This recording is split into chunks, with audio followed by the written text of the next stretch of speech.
ప్రియ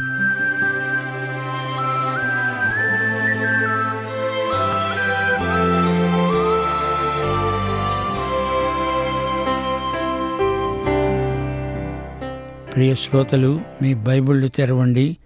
ఈరోజు మన పాఠం 2 కొరింథీ 4వ అధ్యాయం. సావధానంగా వినండి.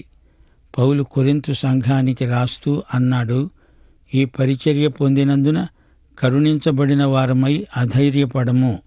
అయితే కుయుక్తిగా నడుచుకొనకుండా, దేవుని వాక్యమును వంచనగా బోధించకుండా, సత్యమును ప్రత్యక్షపరచడము వలన ప్రతి మనుష్యుని మనస్సాక్షి ఎదుట మమ్ములను మేమే దేవుని సముఖమందు మెప్పించుకుంటూ అవమానకరమైన రహస్య కార్యములను విసర్జించి ఉన్నాము. మా సువార్త మరుగు చేయబడిన ఎడల నశిస్తున్న వారి విషయంలోనే మరుగు చేయబడి ఉన్నది. దేవుని స్వరూపి అయి ఉన్న క్రీస్తు మహిమను కనపరచే సువార్త ప్రకాశము వారికి ప్రకాశించకుండా ఉండే నిమిత్తము ఈ యుగ సంబంధమైన దేవత అవిశ్వాసులైన వారి మనోనేత్రములకు గుడ్డితనము కలుగచేశాడు.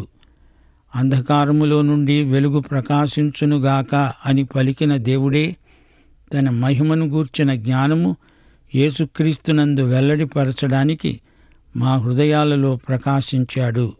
గనుక మేము మమ్మును గూర్చి ప్రకటించుకోవడము లేదు గాని క్రీస్తు యేసును గూర్చి, ఆయన ప్రభువని, మమ్మును గూర్చి యేసు నిమిత్తము మేము మీ పరిచారకులమని ప్రకటిస్తున్నాము. ప్రియ శ్రోతలు, వింటున్నారా? దైవసేవలో మనకు ఎదురయ్యే శ్రమలలో మనకు ఎంతో ఆదరణ ఉంది.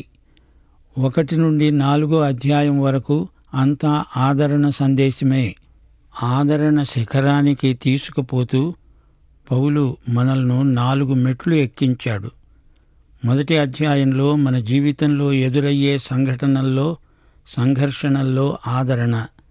2వ అధ్యాయంలో పశ్చాత్తప్తుడైన విశ్వాసికి ఆదరణ. 3వ అధ్యాయంలో సువార్త సేవలో ఆదరణ. ఇప్పుడు ఈ 4వ అధ్యాయంలో క్రీస్తు కోసం మనం అనుభవించే శ్రమలలో ఆదరణ. దేవుడు మనకు అప్పగించిన సందేశం దేవుని నుండి వచ్చింది.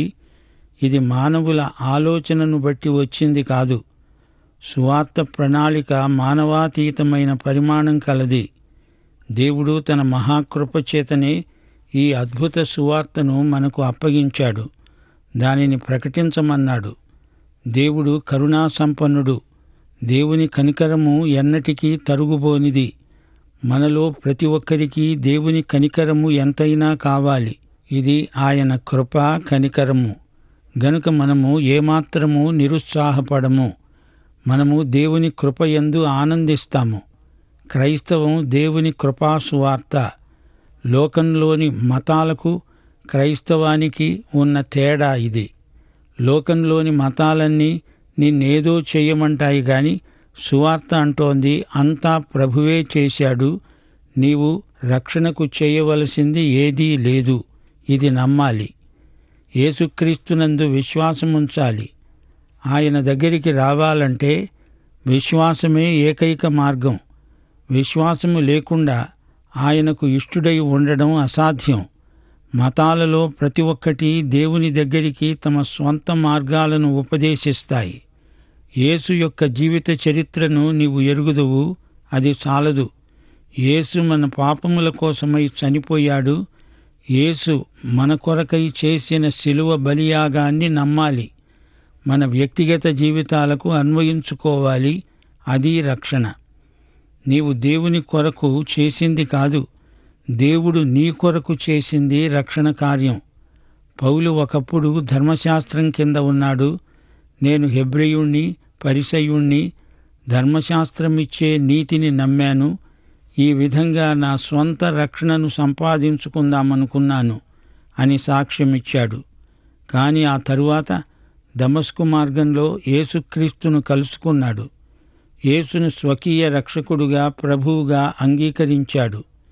ఫిలిప్పీ 3వ అధ్యాయం 8-9 వచనాలలో పౌలన్నాడు, నిశ్చయముగా నా ప్రభువైన యేసుక్రీస్తును గూర్చిన అతి శ్రేష్టమైన జ్ఞానము నిమిత్తము సమస్తమును నష్టముగా ఎంచుకుంటున్నాను. క్రీస్తును సంపాదించుకొని ధర్మశాస్త్రమూలమైన నా నీతిని కాక క్రీస్తునందలి విశ్వాసము వలననైన నీతి, అనగా విశ్వాసమును బట్టి దేవుడు అనుగ్రహించే నీతి గలవాడనై ఆయన యందు అగపడాలని సమస్తమును నష్టపరుచుకొని వాటిని పెంటతో సమానముగా ఎంచుకుంటున్నాను. శ్రోతలు, స్వనీతి మనకు ఎందుకు కొరగాదు. క్రీస్తు నీతి కావాలి. నీ స్వశక్తి సామర్థ్యాలతో నీవు ఆయన సన్నిధిలో నిలువలేవు. ధర్మశాస్త్ర నీతి కాదు. క్రీస్తునందు అగపడాలంటే ఆయన ఇచ్చే నీతి వస్త్రాలే ధరించాలి. దేవుని కృపా కనికరము మనకు చాలు. దేవుడు మనల్ని ప్రేమించి తన కృపచేత మనకు రక్షకుణ్ణి ప్రసాదించాడు. మన రక్షణకు ఆధారం దేవుని కృప. మనము రక్షించబడిన తరువాత ఆయన సువార్త శక్తి మనలో పనిచేస్తూనే ఉంటుంది. క్రీస్తునందలి మన విశ్వాసం కేవలం మానసికం కాదు, క్రీస్తునందు నూతన జన్మ ఇది. క్రీస్తు నిన్ను నన్ను రక్షించాడు అంటే మనమే సువార్తకు ఫలితం. సువార్త మనల్ని కన్నది. సువార్తను ప్రకటించే వ్యక్తి ఎవరైనా పరిశుద్ధుడై ఉండాలి. రహస్యమేమీ లేదు, అంతా తేటగా కనపడుతుంది. అవమానకరమైనది ఏదీ మన యందు ఉండదు, జరగదు. దాచిపెట్టేది ఏదీ లేదు. కుయుక్తి, వంచన మనలో ఏ కోశాన ఉండడానికి వీల్లేదు. దేవుని వాక్యాన్ని కల్తీ చేయకూడదు. బహిరంగంగా, సూటిగా, తేటగా ఈ సువార్తను ప్రకటిస్తాము. దేవుని సన్నిధిలో నుండి ప్రతి ఒక్కని మనస్సాక్షితో మాట్లాడతాము. ఈ విధంగా ప్రతి ఒక్కరికి మమ్ములను మేము పరిచయం చేసుకుంటాము. వేషధారణ మనకెంతో దూరం. మన బోధ, మన ప్రవర్తన ఒకదాన్నొకటి బలపరచాలి. యేసుక్రీస్తు ఆమోదించిన జీవిత విధానం మనది. మనం పరిపూర్ణులమని కాదు, పరిపూర్ణత దిశగా సాగిపోతాము. 1 కొరింథీ 9:16 పౌలన్నాడు, అయ్యో, సువార్తను ప్రకటించకపోతే నాకు శ్రమ. నీ నోటి మాటకు, నీ ప్రవర్తనకు పొందిక ఉండాలి. దేవుని ఆత్మశక్తితో ఆత్మ పలికించే మాటలే మనం పలకాలి. అంకిత భావంతో తేట అయిన మనస్సాక్షి గలిగి పౌలు బోధించాడు. మనము అంతే. సంఘంలో ప్రతి వ్యక్తి సువార్తను ప్రకటించే స్థితికి రావాలి. దైవ సేవకులు వారిని ప్రోత్సహించాలి, బలపరచాలి. కాపరి గొర్రెలను కనడు, గొర్రెలే గొర్రెలను కనాలి. సంఘ బిడ్డలారా, మీలో ప్రతి ఒక్కరూ ఒక సాక్షిగా ఇరుగు పొరుగు వారు నమ్మేటట్లు మాట్లాడి వారిని ప్రభువు వైపు ఆకర్షించాలి. సైతాను ప్రస్తుత యుగానికి దేవుడు, దేవత. ఈ లోకం, ఈ ప్రకృతి సౌందర్యం అంతా దేవునిది. అయితే ఈ యుగానికి సైతానే దేవుడై కూర్చున్నాడు. ప్రస్తుత దుష్టయుగానికి దుష్టుడైన సైతానే దేవుడు. అధిష్టాన దేవత సైతానే. వీడు విశ్వాసులనేమీ చెయ్యలేడు గాని అవిశ్వాసులైన వారి మనోనేత్రాలకు గుడ్డితనం కలిగిస్తాడు. అందుకే వారికి సువార్త ఎంత చెప్పినా అర్థం కాదు. వెలుగు నీ చుట్టూరా ఉన్నా నీకేం కనపడటం లేదు అంటే నీవు గుడ్డివాడివి. కొందరు సువార్తను నమ్మలేము అంటున్నారు. లోపం సువార్తలో లేదు గాని నమ్మలేని వారిలో ఉన్న పాపం వారిని అలా గుడ్డివారిని చేసి విడిచింది. నీవు బైబిల్ను నమ్మవా? అది బైబిలు తప్పు కాదు, నీ తప్పు. అది నీ పాపం, నీ గుడ్డితనం మాత్రమే. దీనికంతటికీ కారకుడు సైతాను. నీవు రక్షించబడగోరితే రక్షకుడు నిన్ను రక్షించడానికి సిద్ధంగా ఉన్నాడు. దేవుని వాక్యమే వెలుగు. నీ కండ్లు తెరిచి చూడగలిగితే యేసే నీకు వెలుగై కనిపిస్తాడు. పాపాన్ని ప్రేమించేవాడు యేసు వద్దకు రావడానికి ఇష్టపడడు. పశ్చాత్తప్తుడివై కండ్లు తెరువమని ప్రభువును అడుగు. పరిశుద్ధాత్మ నీకు వెంటనే కనువిప్పు కలిగిస్తాడు. యేసు ముఖ సందర్శనం నిన్ను నిలువెల్లా వెలిగిస్తుంది.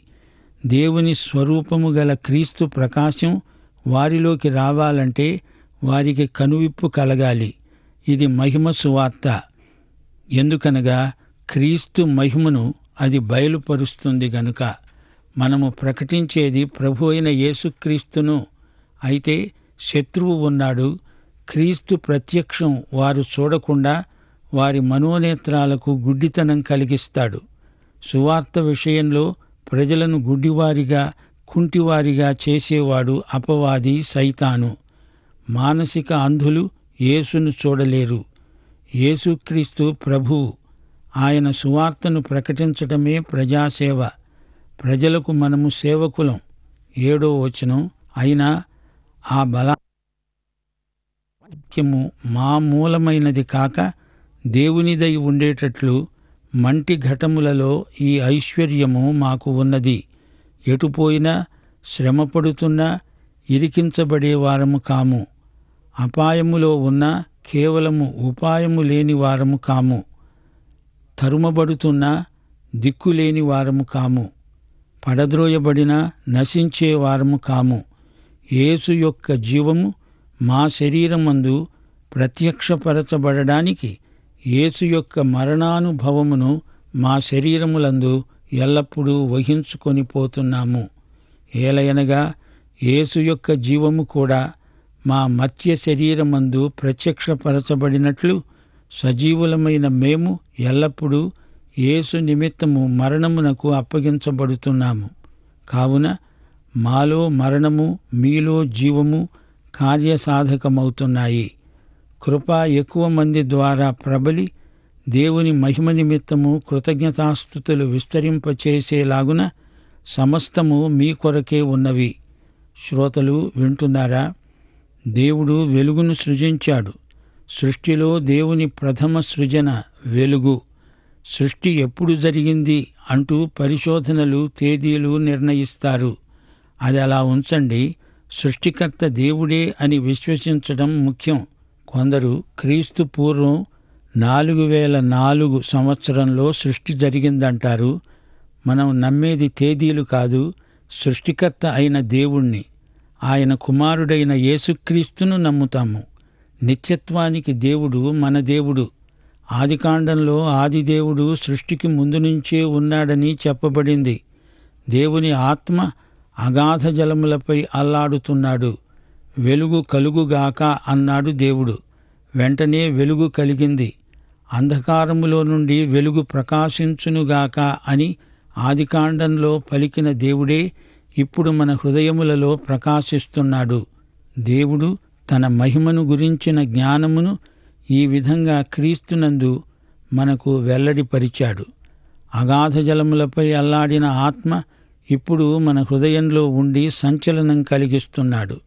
పరిశుద్ధాత్మ మన నిజస్థితిని మన చేత ఒప్పిస్తాడు.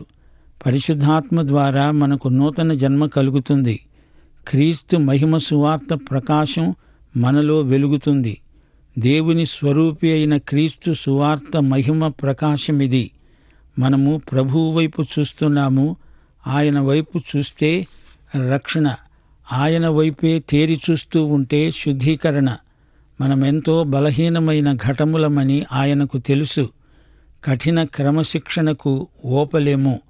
మనము మంటి ఘటములం, బలహీనమైన మట్టి పాత్రలం. కొంచెం దెబ్బ తగిలితే ముక్కలు చెక్కలైపోతుంది మట్టి కుండ. మంటి ఘటాలలో దేవుడు మహిమైశ్వర్యముంచాడు. ఈ మహిమైశ్వర్యం ఏమిటనుకున్నారు? ఇది యేసుక్రీస్తు సువార్త, మహిమ సువార్త. ఈ పాత ఓటి కుండలో సువార్త మహిమైశ్వర్యాన్ని మనము మోసుకు వెడుతున్నాము. మనము ప్రభువైన యేసుక్రీస్తునే ప్రకటిస్తున్నాము. మనల్ని గురించి మనం బోధించుకోవడానికి ఏముంది గనుక? యేసు కోసం మనం సువార్త సేవకులం, ప్రజాసేవకులం. మనమేదో గొప్ప పేరు ప్రఖ్యాతులు గల బోధకులము అనుకుంటాము గాని మనలో అంత గొప్ప ఏమీ లేదు. నీ సాక్ష్యమందు ప్రభువు మహిమపరచబడాలి.